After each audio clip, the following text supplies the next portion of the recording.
character, knowledge, confidence. SRK Higher Secondary School, Karikalambakkam. I love my school, SRK. Best of the best is SRK. Bright future means SRK. Quality education, SRK. Knowledge forever, love forever. Textbook friends to see for sure. Lovely teachers and wisdom. What's the culture we will start? I love my school, SRK. Best of the best is SRK. Bright future means SRK. Quality education, SRK. Admission is going on from pre-KG to 12th standard. Group A1A, Maths, Physics, Chemistry, Biology. Group A1B, Physics, Chemistry, Computer Science and Biology. Group A2, Maths, Physics, Chemistry and Computer Science. Group A3, Accountancy, Economics, Commerce and Computer Application. SRK Higher Secondary School, 45/7, Dilliyanur Main Road, Karikalambakkam, Puducherry 7. Good evening 10th standard students. All are happy and safe, I hope. So, number social science பார்க்க போறோம். Already we have completed 2 lessons. Now we start third lesson. Okay. World War II. Okay. World War II. Already number second lesson பார்த்திருக்கிறோம். The world between two world wars. World between two world wars. First lesson பார்த்தோம். அதோட world warல first world warல பார்த்துட்டோம். Second lesson பார்த்தோம்னா first lesson outbreak of the first world war. Second lesson the world between two world wars. That first world war ku second world war ku in the middle of the time la what are the difficulties there is in the worldwide. That நம்ம second lesson பார்த்தோம். Now we see about that World War II. இரண்டாம் உலக போர். The time the period is 1939 to 1945 AD. Okay. So these are the time of the that means period of the World War II. Okay. Learning objectives Parma to acquaint ourselves about the political and economic developments after World War I. After World War I, நிறைய distractions இருந்தது. அதே the same side நிறைய development process இருந்தது. எப்பனா after World War I, first World War அப்புறம் which is ultimately led to the World War II. the same reason தான் political levelலும் சரி economic levelலும் develop ஆனது தான். World War first World War develop ஆனது தான் எதுக்கும் காரணமா இருந்ததுன்னா World War II க்கும் காரணமா இருந்தது. ஓகே, அதை பத்தி பார்க்க போறோம். To understand the course of the war, என்னென்ன course of the war னா during the warல என்னென்ன நடந்ததுன்னு பார்க்க போறோம். in general பார்க்க போறோம், particular பார்ப்போம் and learn the main events which were turning point in the war. Second World Warல turning point என்னென்னலாம் பார்க்க போறோம். To know the effects of the World War II, World War உடைய effects, that means results என்னன்னு பார்க்க போறோம். To understand the Holocaust, highly destruction, okay, destruction of that destruction, okay, and a mass killing of Jews in Nazi நாலே Hitler, Adolf Hitler.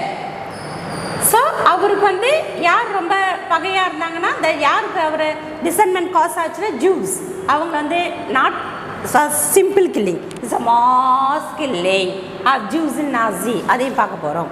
And to acquire knowledge about that international organisation. Okay, World War I இது வந்து 1914 to 1918 இல்லையா? So அப்போ அது முடிஞ்சதுக்கப்புறம் வந்து இவ்வளோ ஒரு டிஸ்ட்ராக்ஷன் ஆகுது. சிவிலியன் அண்ட் மிலிட்ரி கம்பனண்ட் எவ்வளோ பேர் இழந்திருக்காங்க. இதுக்கப்புறம் இது போல் ஒரு வாரே இருக்கக்கூடாதுன்னு சொல்லிட்டு லீக் ஆஃப் நேஷன் ஆரம்பித்தாங்க. League of nation, okay, league of nations. League of nations அப்போ சக்ஸஸ்ஃபுல்லாக ஆகியிருந்துன்னா நம்மளுக்கு செகண்ட் வேர்ல்டு வார்னு ஒன்று வந்திருக்காது. ஓகே, லீக் ஆஃப் நேஷன்ஸ்னாலே to maintain peace and security, அதுதான் அவங்களுடைய மெயின் டார்கெட்டு. பீஸை கீப்பப் பண்ணணும் அண்டு செக்யூரிட்டி பண்ணணும், அதுதான். அப்போ அதை அப்போயே சக்ஸஸ்ஃபுல்லாக பண்ணியிருந்தாங்கன்னா செகண்ட் வேர்ல்டு வார்னு ஒன்றும் வந்திருக்காது. பட் வந்துடுச்சு. வந்ததுக்கப்புறம் ஒரு இன்டர்நேஷ்னல் ஆர்கனைசேஷன் ஆரம்பிக்கிறாங்க. அதுதான் வந்து UNO, United nation organisation. 1945 United nation organisation.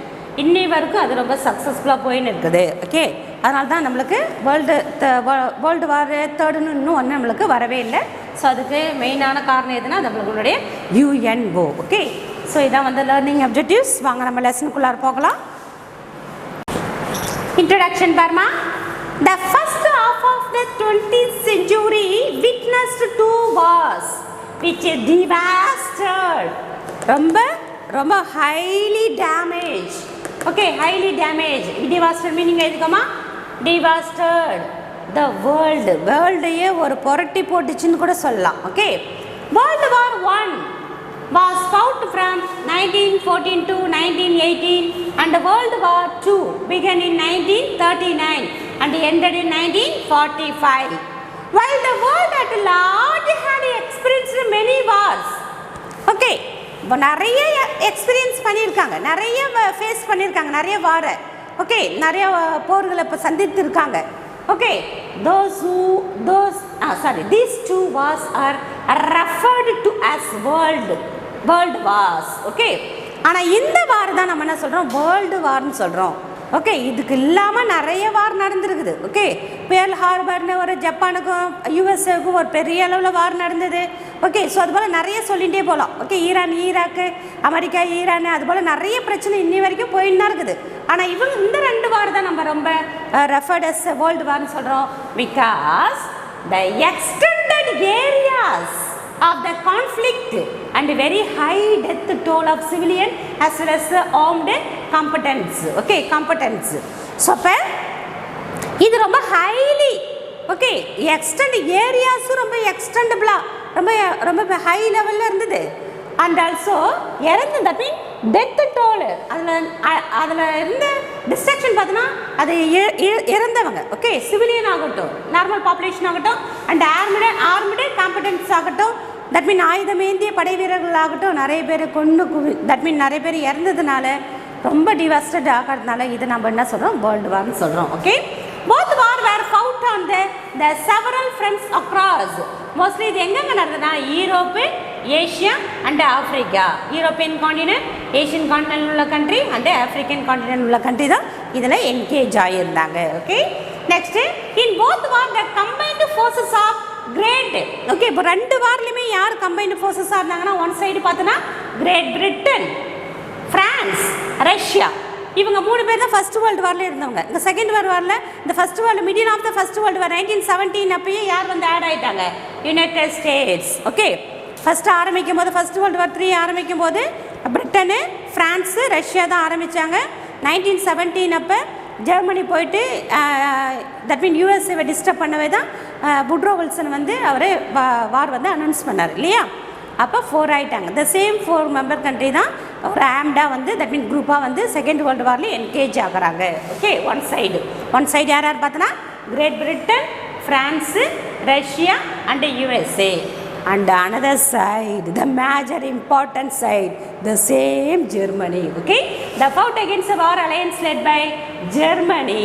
Okay, இவங்க 3 பேருமே கிரேட் பிரிட்டன் ஆகட்டும், 4 பேருமே ஓகே, ஃப்ரான்ஸ் ஆகட்டும், ரஷ்யா ஆகட்டும், யூஎஸ்ஏ ஆகட்டும், இவங்க கூட இருக்கிறவங்க மேலே கூட அவ்வளோ எனிமையாக இல்லை, ஜெர்மனி மட்டும் தாக்கணுன்ற ஒரு முடிவோடு தான் வந்து செகண்ட் வேர்ல்டு வார்லையும் என்கேஜ் ஆகிறாங்க. ஓகே, செகண்ட் வேர்ல்டு வாரில் இப்போ ஜெர்மனி கூட யாராக இருக்கிறாங்க பார்த்தோன்னா Italy, Japan.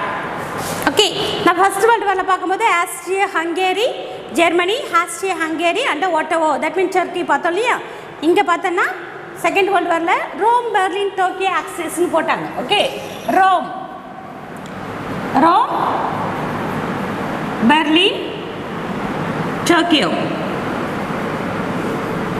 Okay, Rome Italy, Berlin Germany, okay, Tokyo Japan. So இவங்க ஒரு சைடு இருக்காங்க. ஓகே, கவனி.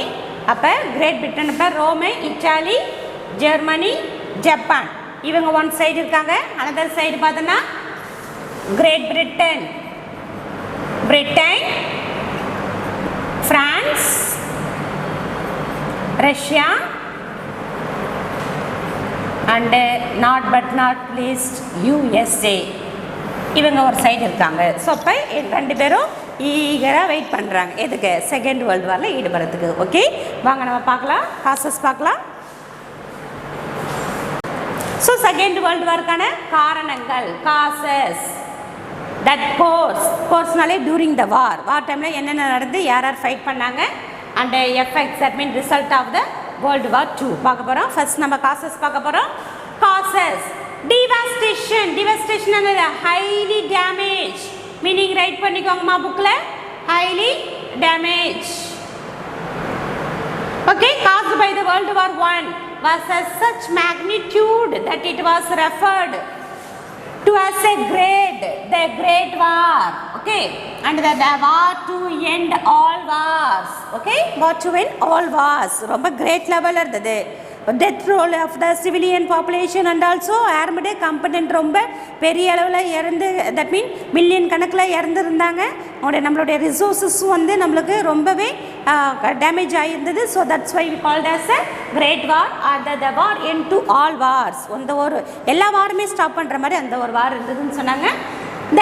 The belligerent nation, the belligerent mean that opposite, that mean பகை நாடுகள் சொல்வாங்க இல்லையா, பகை நாடுகள். The belligerent nations, especially the allies, had no desire for second prolonged conflict. Alliesனால யாருன்னா பிரிட்டனு, பிரான்ஸு, ரஷ்யா, USA, இவங்க தான் வந்து அலைஸ். ஓகே, அலைஸ் அவங்க axis, Rome, Berlin, Tokyo axis 3 பேர் இருந்தாங்கன்னு சொல்லலையே. யாரு? ஜெர்மனி, இட்டாலி அண்டு ஜப்பான், இவங்க வந்து axis countries. Okay, Rome, Berlin, Tokyo axis, இவங்க வந்து allies countries. One side allies, இன்னொரு side ally, that mean axis country. Okay, so இங்கே என்ன சொல்லுவாங்கன்னா the allies had no desire, okay, for a second prolonged ரொம்ப வருஷமாக, okay, conflict, and this was the main driving force behind all their action after the end of the World War I. Okay, so அவங்க Alice உடைய ஒரு பெரிய அளவில் first world வார் மாதிரி ஒரு பெரிய ப்ரோலாங்டு வாருக்கு அவங்க வெயிட் பண்ணவே இல்லை. ஸோ அவங்க அதுபோல் ஒரு வார் வரவே கூடாதுன்ற ஒரு நோக்கத்தோடு தான் இருந்தாங்க. The immediate and primary cause இருந்த போதிலும், ஓகே, அப்போ அலைஸுடைய மென்டாலிட்டி எப்படி இருந்தது, போதும்ப்பா ஃபர்ஸ்ட் வேர்ல்டு வார் ஒன்றே போதும், அதில் எழுந்ததே போதும், மக்களும் சரி நம்மளுடைய ரிசோர்ஸஸும் சரி, இனிமேல் ஒரு வேர்ல்டு வார்னு ஒன்று வரவே கூடாது, அதுக்கான ஆசையும் எங்களுக்கு இல்லைன்னு அவங்க ஒதுங்கியே தான் இருந்தாங்க. ஓகே, நாம் எப்படி இருக்கணும்னு தீர்மானிக்கிறது நம்மளுடைய எதிரிகள் தான்ன்ற மாதிரி இவங்க அனதர் சைடு இருந்தாங்க பாரு, ஆக்சிஸ், அவங்க தான் வந்து செகண்ட் வேர்ல்டு வாருக்கு காரணமாக இருந்தாங்க. அப்போ அலைஸில் எந்த ஒரு ப்ராப்ளமும் இல்லை. அவங்க வந்து வாரில் this was a main driving force behind all their actions. War எடுக்கக்கூடாது, வார் வரக்கூடாது, ஃபர்ஸ்ட் வேர்ல்டு வார் மாதிரி இன்னொன்று வரவே கூடாதுன்ற ஒரு மோட்டிவோடு தான் இருந்தாங்க. பட் இங்கே கவனி, the immediate and primary cause of World War II was the aggressive military offensive undertaken by the resurgent Germany and the fast developing Japan. Okay, so இதுக்கு மெயின் டிசையான ஜெர்மனியும் ஜப்பான் தான். இவங்க வந்து ரொம்ப அக்ரெசிவ், அத்துமீறி, ரெடி டு அட்டாக், யாராக இருந்தாலும் நான் ரெடியாக இருக்கிறேன் அட்டாக் பண்ணுறதுக்கு, அவள் மிலிட்ரி பவரை வச்சுட்டு இருக்குது. ஓகே, அஃபென்சிவ், அத்துமீறி போய் தாக்குறது. ஓகே, ஸோ அப்போ அந்த நோக்கோட இருந்த ஜெர்மனியும் அதுக்கப்புறம் ஃபாஸ்ட்டாக டெவலப் ஆச்சு. யார்? ஜப்பானும். ஃபாஸ்ட்டாக டெவலப் ஆன ஜப்பானும் ரொம்ப அக்ரெசிவ் அஃபென்சிவாக இருக்கிற ஜெர்மனி தான் செகண்ட் வேர்ல்டு வாருக்கு காரணமாக இருந்தாங்க. Okay, next Germany and treaty of Versailles. நம்ம ஆல்ரெடி பார்த்தோம், ஃபர்ஸ்ட் வேர்ல்டு வார் டைமில் ஜெர்மனி கிட்ட என்ன ட்ரீட்டி போட்டாங்க? ட்ரீட்டி ஆஃப் வெர்சைல்ஸ் போட்டாங்க. Treaty of Versailles and provisions, நிறைய ப்ரொவிஷன்ஸ் போட்டாங்க. ஸோ அதனால் வந்து ரொம்ப ஒரு டெஃபீட்டட் நேஷனாக இருந்தால் கூட, தோற்று போன கண்ட்ரியாக இருந்தால் கூட எவ்வளோ கொடுக்க முடியுமோ அவங்களால அவ்வளோதான் கொடுக்க முடியும். ரொம்ப ஓவராக அவங்கள டிஸ்டர்ப் பண்ணிகிட்டே, டார்ச்சர் பண்ணிகிட்டே இருக்க அவங்களால அதை ஃபேஸ் பண்ண முடியல. ஸோ எதுவாக இருந்தாலும் பார்த்தோம்னா செகண்ட் வேர்ல்டு வார்க்கு நாங்கள் ரெடின்ற மாதிரி அவங்களே தயார் பண்ணிக்கிறாங்க. அதுக்கு பெரிய பக்கபலமாக, தட் மீன் பேக் போனாக, அது ஹீரோன்னு கூட சொல்லலாம். ஒரு பேட் சுச்சுவேஷனை க்ரியேட் பண்ணுறதுக்கு அங்கே ஒரு ஹீரோ வந்தார். அவர் தான் வந்து அடால்ஃப் ஹிட்லர். அவர் வந்துட்டு நிறைய வந்து அந்த ப்ரொவிஷன்ஸ் எல்லாம் எதுவுமே ஃபாலோ பண்ணவே இல்லை. ட்ரீட்டி ஆஃப் வர்சல்ஸில் பண்ணாங்களே அதை எதுவுமே ஃபாலோ பண்ணல. மிலிட்ரி ரெடியூஸ் பண்ண சொன்னாங்க, ஆனால் நான் மிலிட்ரி வந்து பாஸ் பண்ணேன். தட் மீன் க்ளோரி பீரியடு நான் மறுபடியும் மீண்டு கொண்டு வருவேன். ஏற்கனவே எப்படி ஜெர்மனி வந்து மிலிட்ரியில் ஃபர்ஸ்ட் இருந்ததோ இந்த சேம் நான் கொண்டு வருவேன்னு மக்கள்கிட்ட அதை வாக்குறுதி கொடுத்து அதை நிறைவேற்றணுன்றதுக்காகவே அதை கொண்டு வந்ததுனால அதுதான் வந்து செகண்ட் வேர்ல்டு வார்க்கு காரணமாக இருந்தது. Okay, the Germany under Treaty of Versailles in 1919. The Treaty of Versailles ending the World War I. எப்போ போட்டாங்க இந்த treaty? that means first world war end போட்டாங்க. was signed in June 1919. among the many classes mean divisions, நிறைய divisions இருந்தா கூட நிறைய divisions இருந்தா கூட the treaty the many classes of the treaty three in particular caused great resentment. that mean bitterness, கடும் கோபம் சொல்வாங்க இல்லையா, தட் மீன் ரொம்ப பிட்டர்னஸாக இருக்குது, கடும் கோபமாக இருக்குது, ரொம்ப எரிச்சலை ஊட்டக்கூடியதுன்னு சொல்லுவாங்களே, அதை வந்து ரிசன்ட்மெண்ட் அமாங் த ஜெர்மன்ஸ். ரொம்ப டிஸ்டர்பிங் ஆக்டிவிட்டியாக இருந்தது. நிறைய போட்டாங்க. ஓகே, நிறையா தட் மீன் 14 பாயிண்ட்ஸ் போட்டாங்க. அதில் 3 மட்டுமே இவங்களால் வந்து ரொம்ப சகிக்கவே தட் மீன் எடுத்துக்கொள்ளவே முடியல சொல்லுவாங்க இல்லையா. தட் மீன் ரொம்ப கடும் கோபமாகவும் விரக்தியின் உச்சியிலையும் கடும் கோபத்துடைய உச்சியிலையும் இருந்ததுன்னா 3 சொல்கிறாங்க. ஃபர்ஸ்ட் ஒன் பார்த்தோன்னா Germany was forced to give up territories to the west, north and east of the German border. கவனி, ஜெர்மனி கடல் கடந்து போயிட்டு that mean sea the far that mean நிறைய பிளேசஸ் வந்து கேப்சர் பண்ணி வச்சுருந்தது இல்லையா. அது எங்கெங்கன்னு பார்த்தோன்னா the west, north, east of the Germany அதை எல்லாத்தையும் ஹேண்ட் ஓவர் பண்ணணும். யார்கிட்ட? Victorious nation. விக்டோரியஸ் நேஷனாக யார்? Britain, France, Russia and USA. இவங்கக்கிட்ட கொடுக்கணும்னு சொல்லிட்டு ஃபஸ்ட்டு ட்ரீட்டி, அந்த ட்ரீட்டி வந்து அவங்களுக்கு ரொம்ப கடும் கோபமாக இருந்தது. இந்த ஜெர்மனி வாஸ் ஃபோர்ஸ்டு, நார்மலாக கொடுக்க சொல்லலை, ஃபோர்ஸ் பண்ணி வாங்கினாங்க. Forced to give up territories to the west, north, east of the German border. okay, north இல்ல west, west, east, north, east. okay, German border. Second one பார்த்தோன்னா அதாவது ஃபர்ஸ்ட் பாயிண்ட் என்ன சொல்கிறாங்கன்னா கடலில் கடந்து போய் கேப்சர் பண்ணி வச்ச பிளேசஸ் எல்லாம் வந்து அவங்க கொடுக்க சொன்னாங்க. Particularly north, east, west Germany உள்ள பார்டரில் உள்ள பிளேசஸ் எல்லாமே வந்து யார் வாங்கிக்கினாங்கன்னா victorious nation, that mean allies nations வந்து வாங்கிக்கினாங்க. செகண்ட் ஒன்று ஜெர்மனி ஹேட் டு டிஸ்ஆர்ம், அதாவது ஆர்மெண்ட்டை ரெடியூஸ் பண்ணுறது, டிஸ்ஆர்ம் மிலிட்ரி பவரை ரெடியூஸ் பண்ணுறது, டோட்டலாக அவங்களுடைய எல்லாத்தையும் வந்து ரெடியூஸ் பண்ண சொல்கிறது. டிஸ்ஆர்ம் அண்ட் வாஸ் அலவுடு, அவங்களுக்கு என்ன அலோவ் பண்ணாங்கன்னா டு ரிட்டைன் ஒன்லி, ரிட்டைன்னா ஹேவிங், ஓகே வச்சுக்கிறது, தக்க வைக்கிறது. Okay, only a very restricted armed forces. நல்ல பேர் தட் மீன் மிலிட்ரி பவர்னாலே ஜெர்மனி தான். அப்போ ரொம்ப பவர்ஃபுல்லாக ரொம்ப ஹை லெவலியாக ஹை க்ளோரியாக இருந்தது. அதை ஃபுல்லாக என்ன பண்ண சொல்லிட்டாங்க? ரெடியூஸ் பண்ண சொல்லிட்டாங்க. இன்னி இந்த அளவுக்கு வந்து மிலிட்ரி பவர் வச்சுன்னு இருக்கிறது தான், அது நேவியாக இருந்தாலும் சரி, ஏர்ஃபோர்ஸு, வாட்டர் ஃபோர்ஸு, சப்மரைன்ஸ், இது எதுவாக இருந்தாலும் சரி, நீ இது இவ்வளோ தூரம் வச்சுருக்கிறதா நீ வந்து மற்ற நாடுகளை வந்து அன்னெசரியாக போயிட்டு எக்ஸ்ப்ளாய்ட் பண்ணி நீ வந்து அஃபென்சிவ் பண்ணுற. ஸோ அப்போ நீ வந்து அதை ரெடியூஸ் பண்ணணும்னு சொன்னாங்க. அது மட்டும் இல்லாமல் ஒரு ரெஸ்ட்ரிக்டடு ரிட்டைன் பிளேசஸ் மட்டும்தான் வந்து ஆர்ம்டு ஃபோர்ஸஸ் மட்டும்தான் வச்சுன்னு சொன்னாங்க. இப்போ எஸ்பெஷலி தட் 1 lakh பர்சன்ஸ் மட்டும்தான் வந்து அந்த ஆர்மியில் வைக்கிற மாதிரி சொல்லியிருந்தாங்க. ஸ்மால் நேவி வந்து வைக்க சொன்னாங்க. ஸோ இதுவும் ரொம்ப டிஸ்டர்ப்டாக இருந்தது. ஓகே, ஸோ தேர்ட் ஒன் பார்த்தோன்னா as reparation means compensation. Okay, ரிபாரேஷனா compensation. okay, compensation for the war. Germany was expected to pay for the military and civilian cost of the war to the allied nation. அதாவது allied nation ஈடுபட்டாங்க இல்லையா, Britain, France, Russia, USA. இவங்க இழந்த பணத்தெல்லாம் எதெல்லாம்னா that to pay for the military and civilian cost. மிலிட்ரியும் அவங்களுடைய இது Detroit ஆகிருக்கு, சிவிலியனும் இதாக இருக்காங்க.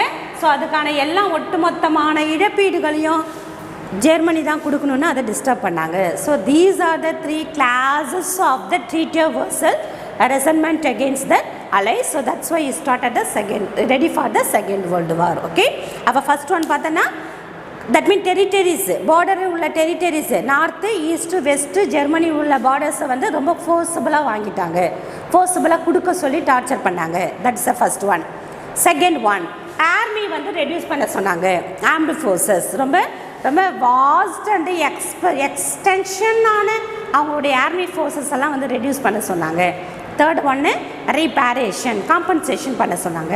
ஃபர்ஸ்ட் வேர்ல்டு வார்க்கான எல்லா காஸ்ட்டுமே அவங்க தட் மீன் நீனா ஜெர்மனி தான் கொடுக்கணுன்னா அதை வந்து ரொம்பவே டார்ச்சர் பண்ணி வாங்கினது தான். இந்த 3 classes தான் வந்து அவங்க வந்து அவங்களுக்கு ஒரு தட் மீன் உந்துதலாக இருந்து மோட்டிவேட்டாக இருந்து அவங்க ரெடி ஃபார் செகண்ட் வேர்ல்டு வார்க்கு ரெடி ஆனாங்க. ஓகே, அப்படியே ஒரு டைம் பார்த்துக்கோங்கம்மா.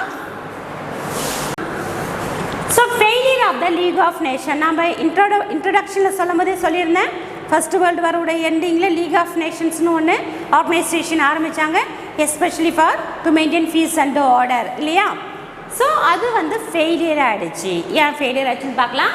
த ட்ரீட்டி ஆல்சோ செட் அப், ட்ரீட்டினா that mean Paris peace conference ஒன்று நடத்தினாங்க 1919 after the world war 1. The Paris peace conference was held. அதில் தான் வந்து ட்ரீட்டி ஆஃப் வர்சல்ஸ் கொண்டு வந்தாங்க. இந்த சேம் ட்ரீட்டியில் தான் வந்து எதையும் செட்டப் பண்ணுன்ற ஒரு முடிவு வந்தாங்கன்னா league of nations. Okay, and the initiative of the President Woodrow Wilson of the United States. அதை ஆரம்பிச்சவர் யாருன்னா president, the President of USA Woodrow Wilson. The league was expected to mediate between countries. Mediate na negotiation பண்றது. Okay, negotiate between the countries and take action against the countries which indulging ஈடுபடுறது. Engage. Okay, engaged. இதுனா negotiate. Okay, negotiate. Okay, that between the countries indulge in the military aggression. அதாவது அத்துமீறி போய் அவங்க capture பண்ணுறாங்க இல்லையா, that mean இன்வாஷன்ஸ் படையெடுக்கிறாங்க இல்லையா, அதை வந்து நெகோசியேஷன் பண்ணி ஸ்டாப் பண்ணுறது தான் யாருடைய வேலைன்னா லீக் ஆஃப் நேஷனுடைய வேலை. Okay, the league was expected to mediate between countries. யாருன்னா and take action against the country which indulge in military aggression. The popular mood favoured the traditional isolationist approach and therefore the United States did not become the member of the league. Okay, என்ன சொல்கிறாங்க, இதனுடைய main வேலையே league of நேஷனுடைய main வேலையை வந்து ஏதாவது ஈகராக இருந்தாங்கன்னா வார் பண்ணணுன்ற ஒரு ஈகராக இருந்தாங்கன்னா அவங்கள வந்து பேசி சமரசம் பண்ணி பண்ணுறது, இல்லாட்டா அவங்க அதையும் மீறி பண்ணாங்கன்னா ஆர்மி ஃபோர்ஸை காட்டி அதை வந்து ஸ்டாப் பண்ணுறது. அதுதான் அவங்களுடைய மெயின் மோட்டவாக இருந்தது, லீக் ஆஃப் நேஷன் ஆரம்பிக்கிறதுக்கு காரணமாக இருந்தது. ஸோ நெக்ஸ்ட் ஒன் சொல்கிறாங்க பாரு, the popular mood favoured the traditional isolationist approach and therefore United State did not become a member of the league. ஆரம்பிச்சார்ல விட்ரோ வில்சனு, யார் அவர்? யூஎஸ்ஏ. லீக் ஆஃப் நேஷன் ஆரம்பிச்சது USA தான், but not he is a member of the league of nation. ஆரம்பித்தவங்களே அதில் மெம்பராக இல்லை, ஏன்னா அவங்க ஐசோலிஸ்ட் கொள்கையை ஃபாலோ பண்ணாங்க. நாங்கள் எந்த ஒரு தட் மீன் பிளாக்லேயும் வந்து நாங்கள் ஈடுபட மாட்டோம், நாங்கள் ஐசோலிஸ்ட்டாக இருக்கிறோம்ன்ற ஒரு ட்ரெடிஷ்னல் பாலிசிஸ் அவங்க ஃபாலோ பண்ணதுனால லீக் ஆஃப் நேஷனில் மெம்பராக ஆகலை. நாங்கள் பேக் போனாக வந்து சப்போர்ட் பண்ணுறோம், பட் நாட் ஏ மெம்பர்னு சொல்லிட்டு சொல்கிறாங்க. Okay, and other allied actions, other allied நேஷனாக ஒரு யூஎஸ்ஏ போயிடுச்சு, பிரிட்டன், ஃப்ரான்ஸ் அண்ட் ரஷ்யா, அவங்க தான் other allied nation were also determined maintain non-interventionist தலையிடா கொள்கை. எந்த ஒரு உள்நாட்டு விவகாரங்களையும் நாங்கள் தலையிட மாட்டோம். Internal affairs of the any nation we can't the interfere anywhere. So அப்போ இந்த ஒரு ஃபாலோ பண்ணதுனால attitude, intervention attitude, and in consequence the league remain the ineffectual international body. Okay, so அப்போ ஆரம்பித்தவங்களே அவங்க தான் உட்ரோ வில்சன் ஆஃப் அமெரிக்கா, அதுக்கப்புறம் வந்து Britain, France, Russia, இவங்க தான் மேஜராக இருந்து that mean victorious nation of the world war 1. World வாரில் 1 யாரெல்லாம் விக்டோரியஸாக இருந்தாங்களோ அவங்க தான் ஆரம்பித்தாங்க. ஆனால் அவங்களே அதில் மெம்பராக இல்லை. ஏன்னா யூஎஸ்ஏ வந்து ஐசோலிஸ்ட் ஃபாலோ ட்ரெடிஷ்னல் ஐசோலிஸ்ட் பாலிசியை ஃபாலோ பண்ணிச்சு, அந்த ரிமைனிங் வந்து நான் இன்டர்வென்ஷன் பாலிசியை மெயின்டைன் பண்ணதுனால எந்த ஒரு கவர்மெண்ட் இதுலேயும் நாங்கள் தலையிட மாட்டோம், நாங்கள் போய் இதுலேயும் இன்வால்வ் ஆக மாட்டோன்ட்டு அவங்க ஒரு குறிக்கோளோடு இருந்ததுனால லீக் ஆஃப் நேஷனில் ஜாயின் பண்ணலை. லீக் ஆஃப் நேஷனில் இவங்க ஆரம்பித்தவங்களே ஜாயின் பண்ணாதனால அது வந்து எஃபெக்டிவாக இல்லை, இன்எஃபெக்டிவாக ஆகிடுச்சு. ineffectual international body. So that's why it's a failure. Okay, அப்படியே one time பார்த்துக்கோங்கம்மா. ஓகேம்மா, நம்ம தேர்ட் லெசன் பார்த்துட்டு இருக்கோம். World War II அப்படியே இன்ட்ரோ பார்த்தோம். அதுக்கப்புறம் நெக்ஸ்ட்டு நம்ம that second world war causes பார்த்துட்டு இருக்கோம். அதுக்கப்புறம் காசஸ் காரணத்துலேயே நம்ம ஜெர்மனி தான் ஃபஸ்ட்டு பார்த்தோம். டிடிஏ வெர்சல்ஸ் போட்டு அவங்கள ரொம்ப டிஸ்டர்ப் பண்ணதுனால அவங்க ஒரு காரணமாக இருந்தாங்க. செகண்ட் ரீசன் பார்த்தோம்னா failure of the league of nation ஒன்று ஆரம்பித்தாங்க ஃபஸ்ட் வேர்ல்டு வார்க்கு அப்புறம். அது ரொம்ப சக்ஸஸ்ஃபுல்லாக போயிருந்தால் நம்ம செகண்ட் வேர்ல்டு வார்னு ஒன்று வந்திருக்காது.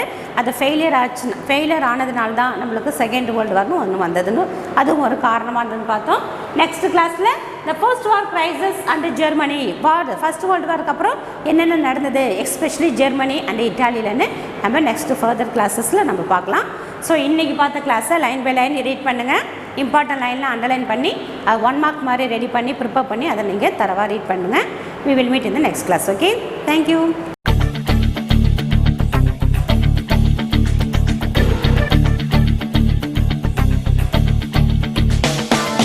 ஒரே லட்சியம் எங்கள் கண்ணிலே நிறைவேறிடும் அந்த நாளிலே உலகம் போற்றிடும் எங்கள் பள்ளியே SRT. கல்வி பண்புகளை கண்ணின போற்று கலைகள் யாவையும் கைவசமாக்கு பள்ளியின் பெயரை கேட்டால் சொல்லு SRT.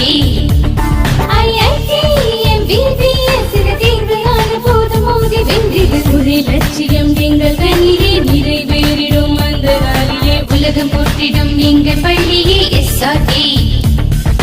கல்வி பண்புகளை கண்ணின போற்று கலைகள் யாவையும் கைவசமாக்கு பள்ளியின் பெயரை கேட்டால் சொல்லு SRT. Admission is going on from pre-KG to 12th standard.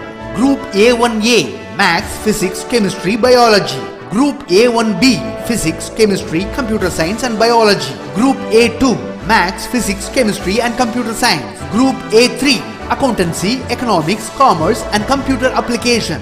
SRK Higher Secondary School, 45/7, Dillianur Main Road, Karikalambakkam, Puducherry 7.